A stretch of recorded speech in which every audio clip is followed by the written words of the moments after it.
रवींद्र वस्त्र निकेतन मध्ये सुरू आहेत दिवाळीच्या गुलीगत ऑफर्स। तब्बल 2 एकरात विस्तारलेल्या रवींद्र वस्त्र निकेतन मध्ये फुल फॅमिलीची full shopping. Diwali double gift धमाका दिनांक 15 ऑक्टोबर ते 10 नोव्हेंबर पर्यंत 4500 रुपयांच्या पुढील प्रत्येक खरेदीवर हमखास गिफ्ट। प्रथम बक्षीस 3 दुचाकी, द्वितीय बक्षीस 23 LED टीव्ही, तृतीय बक्षीस 79 मिक्सर, चतुर्थ बक्षीस 83 कुकर्स यांसह आकर्षक ऑफर्स। तर मग वाट कसली बघताय, त्वरा करा।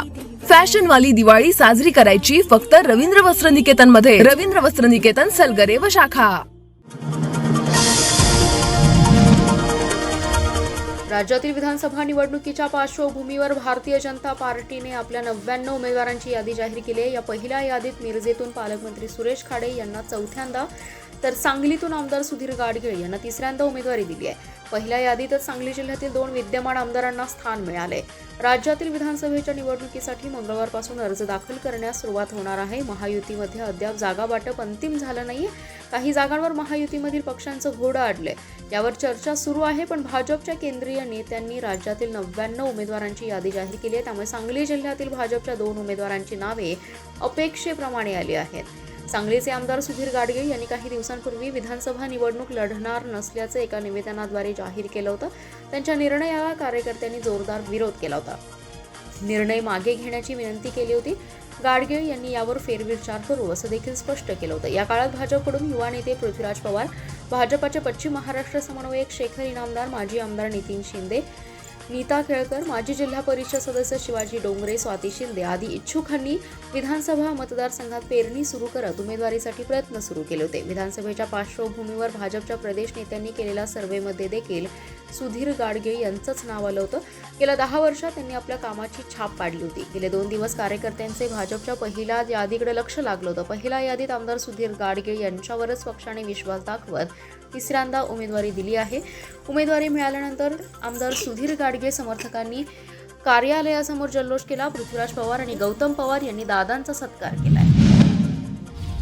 विधानसभेच्या पार्श्वभूमीवर काँग्रेस पक्षाने काही उमेदवारांची यादी तयार केली आहे। ही यादी रविवारी जाहीर करण्यात येणार होती, तर सांगलीसह काही जागांवर देखील चर्चा होणार होती। पण महाविकास आघाडीत रविवारी दिवसभर वाद रंगू लागल्याने राज्यातील नेते प्रभारी तातडीने दिल्लीला गेले। त्यामुळे सांगलीच्या जागेसंदर्भात रविवारी चर्चा झाली नाही। या निर्णय रखडला आहे। यावर आता सोमवारी निर्णय होण्याची शक्यता आहे। सांगली विधानसभेच्या जागेवरून शहर जिल्हाध्यक्ष पृथ्वीराज पाटील आणि जिल्हा मध्यवर्ती बँकेच्या उपाध्यक्षा जयश्रीताई पाटील यांच्यात चुरस निर्माण झाली आहे। एकाला विधानसभेची उमेदवारी तर दुसऱ्याला विधान परिषदेवर संधी अशी ऑफर देत आमदार विश्वजित कदम आणि खासदार विशाल पाटील यांनी हा वाद मिटवण्याचा प्रयत्न केला, पण हा वाद मिटला नाहीये। पृथ्वीराज पाटील आणि जयश्रीताई पाटील या दोघांनीही विधानसभा लढण्याचा निर्णय घेतलाय। त्यामुळे हा वाद आता प्रदेश पातळीवर मिटवला जाणार आहे। त्यासाठी रविवारी चर्चा होणार होती। मात्र महाविकास आघाडीत शिवसेना ठाकरे आणि काँग्रेसमध्ये विदर्भातील जागांवरील खटके उडू लागलेत। या पार्श्वभूमीवर काँग्रेसचे राष्ट्रीय अध्यक्ष मल्लिकार्जुन खरगे यांच्या घरी महाराष्ट्रातील काँग्रेस नेत्यांची महत्त्वाची बैठक होती।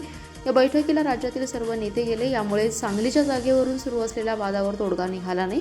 सोमवारी राज्यातील नेते मुंबईत आल्यानंतर सांगलीच्या जागेवर चर्चा होणार आहे। 2 दिवसात सांगलीचा उमेदवार जाहीर होण्याची शक्यता आहे। माझा कोणी नेता नाही, माझा नेता एकच आहे आणि तो सागर बंगल्यावर बसलाय। जत तालुक्यात काही जण मुद्दाम भूमिपुत्रांच्या विषयी उचलून धरत आहेत। उमेदवारी कोणाला द्यायची हा पक्षाचा विषय आहे।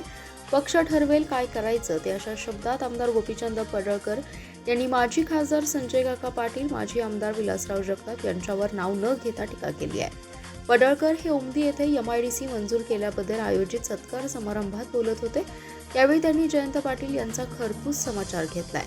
माजी खासदार संजय काका पाटील आणि माजी आमदार विलासराव जगताप यांनी उपमुख्यमंत्री देवेंद्र फडणवीस यांची भेट घेत जत तालुक्यातून भाजपची उमेदवारी भूमिपुत्रांना द्या अशी मागणी केली होती। माजी खासदार संजय काका पाटील आणि माजी आमदार विलासराव जगताप यांनी आमदार गोपीचंद पडळकर यांच्या उमेदवारीला अप्रत्यक्षरित्या विरोध दर्शवला होता। यानंतर स्नेहभेट आणि गावनिहाय दौऱ्यादरम्यान आमदार गोपीचंद शेठ पडळकर यांनी माजी खासदार संजय काका पाटील यांच्यावर शिवराळ भाषेत खालच्या पातळीवर नाव न घेता टीका केल्याने आगामी काळात आमदार गोपीचंद पडळकर आणि माजी खासदार संजय काका पाटील यांच्यामधील राजकीय संघर्ष वाढण्याची शक्यता वर्तवली जाते। एका अल्पवयीन मुलीला मैत्रीच्या जाळ्यात ओढून आक्षेपार्ह फोटो व्हायरल करण्याची धमकी देत सांगली आणि मिरजेतील कॅफेत तिच्यावर अत्याचार केल्याची धक्कादायक घटना उघडकीस आली आहे। सदरची ही घटना 20 नोव्हेंबर 2023 ते बुधवार 16 ऑक्टोबर 2024 या कालावधीत घडली आहे। या प्रकरणी पीडित युवतीने विश्रामबाग पोलीस ठाण्यात फिर्याद दिली आहे। तिच्या फिर्यादीवरून पोलिसांनी संशयित अरिहंत संजय छंचुरे याच्या विरोधात लैंगिक अत्याचार आणि सुधारित बाल लैंगिक अत्याचार प्रतिबंधक कायद्यानुसार गुन्हा दाखल करत त्याला अटक केली आहे। पीडित अल्पवयीन युवती ही शहरातील एका परिसरात राहते। शहरातीलच एका महाविद्यालयात शिक्षण घेत असून तिच्याशी संशयिताने ओळख वाढून मैत्री केली।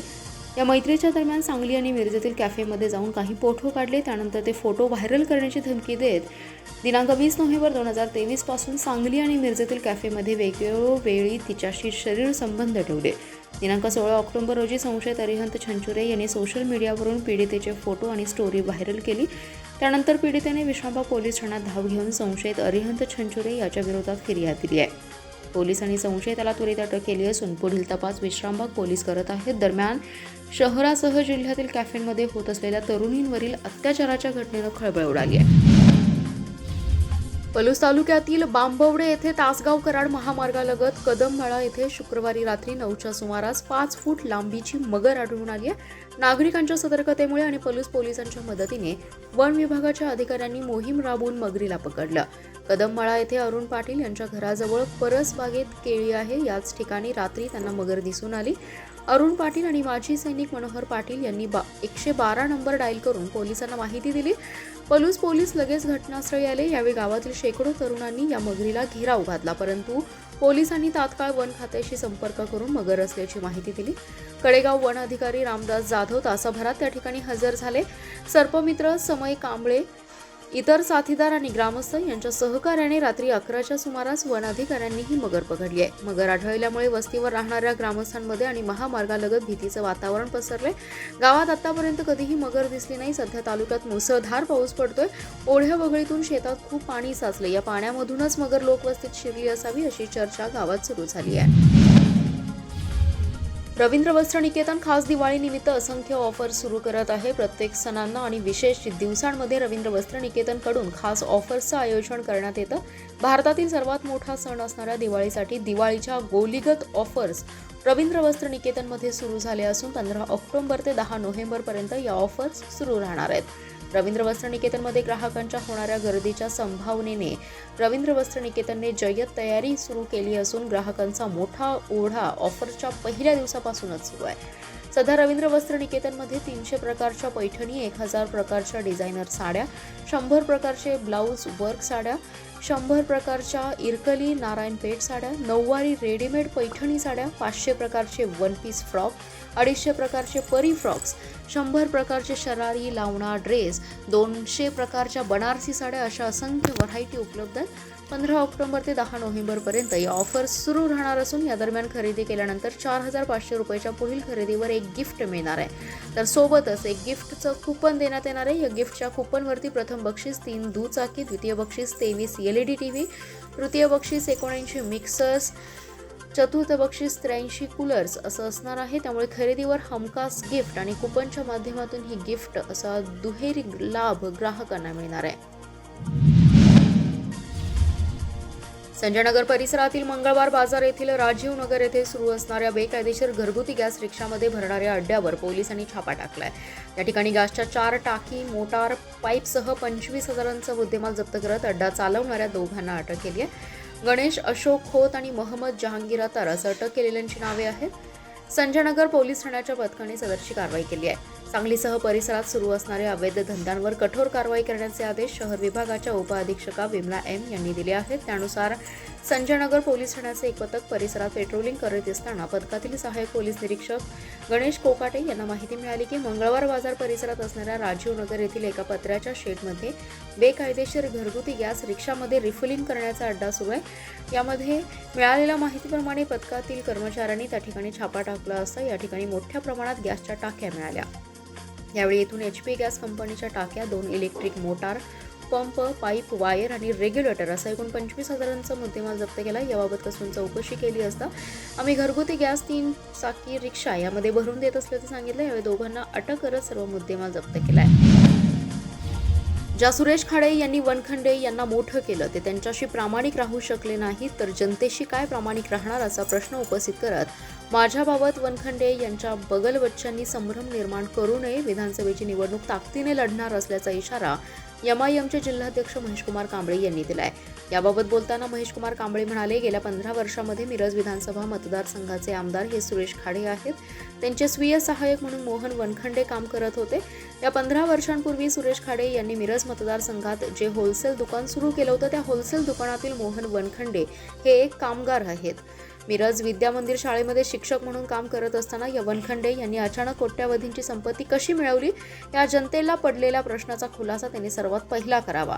ज्या सुरेश खाडे यांच्या जीवावर वनखंडे हे मोठे झाले, स्वतःची मोठी आर्थिक प्रगती करून घेतली. तुम्हाला 15 वर्ष ज्या माणसानं जगवलं त्या माणसाशी तुम्ही प्रामाणिक राहिला नाहीत, त्यामुळे त्या मिरजकर जनतेशी तुम्ही कसं प्रामाणिक राहणार असा प्रश्न डॉक्टर महेशकुमार कांबळे यांनी यावेळी उपस्थित केला.